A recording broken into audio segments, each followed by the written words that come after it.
दोस्तों नमस्कार। आज हम एक डॉग में कैस्ट्रेशन करने जा रहे हैं और ये बिल्कुल नया केस है।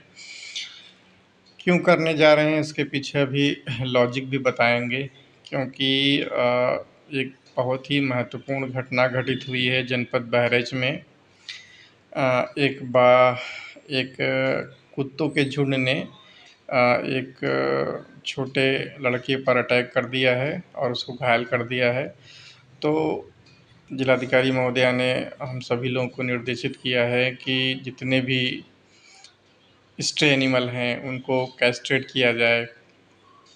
और स्ट्रे एनिमल को तो कैस्ट्रेशन करेंगे ही, लेकिन अब भी कोई डोमेस्टिक एनिमल भी ले आता है तो वो भी करना पड़ेगा। उनका कहने का उद्देश्य है कि जो स्ट्रे एनिमल हैं, ख़ास तौर से डॉग, जो स्ट्रे डॉग हैं, उन पे नियंत्रण इनकी संख्या पर किसी भी हाल में नियंत्रण होना बहुत ज़रूरी है। क्योंकि आए दिन ये कभी-कभी क्या होता है कि छोटी बकरियों को अटैक करते, घायल कर देते हैं, और कभी-कभी क्या है कि छोटे बच्चों पर भी अटैक कर देते हैं। तो इस समस्या से निजात देने के लिए हम लोगों ने कैस्ट्रेशन स्टार्ट किया है। फ्रेंड्स, ये कोई स्ट्रे डॉग नहीं है, ये एक पालतू डॉग है। और ये मेरे हॉस्पिटल जिस ग्राम पंचायत में है, उसी ग्राम पंचायत से एक डोमेस्टिक एनिमल आया है मेरे पास, तो उसको कैस्ट्रेशन करना था। तो इसको हमने क्या किया था कि जो कैस्ट्रेशन का प्रोसीजर है पूरा, जो जैसे शाम को आए थे तो इसको मैंने उस दिन नहीं कर पाया, फिर अगले दिन के लिए बुलाया था और इनको बोला था फास्टिंग के लिए, फास्टिंग नहीं हो पाई तो फिर सवेरे से फास्टिंग कराई, फिर शाम को ये लेके आए।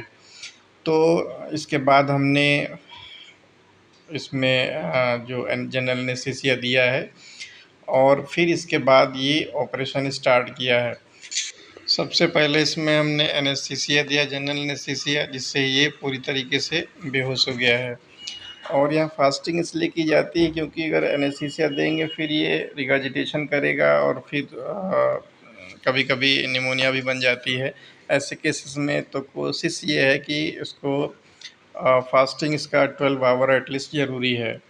तो एनेस्थीसिया देने के बाद हमने क्या किया था, इसमें जो इस ऑपरेशन की गाइडलाइन है, इसमें प्री-स्कोटम एरिया में एक मिड लाइन पर एक इंसिजन लगाते हैं। और इंसिजन लगाने के पहले तो सब चीज़ें अंडरस्टूड हैं कि भाई आपको सर्जरी कोई भी करनी है तो आप पहले यहाँ पे अच्छे से जो हेयर रिमूव करेंगे, इसके बाद इस एरिया को प्रॉपरली स्टरलाइज़ करेंगे और इसके बाद प्री-स्कोटम एरिया में एक छोटा सा इंसिजन लगाते हैं।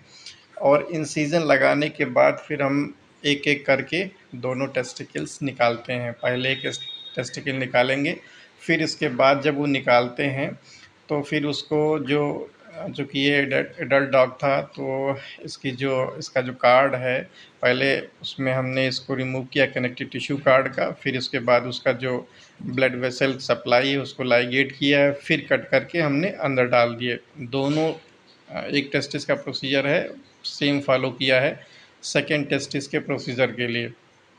फिर इसके बाद क्या करेंगे कि फिर इसके बाद इसको हम लोग जो ये ऑपरेशन साइट है इसको क्लोज़ करेंगे।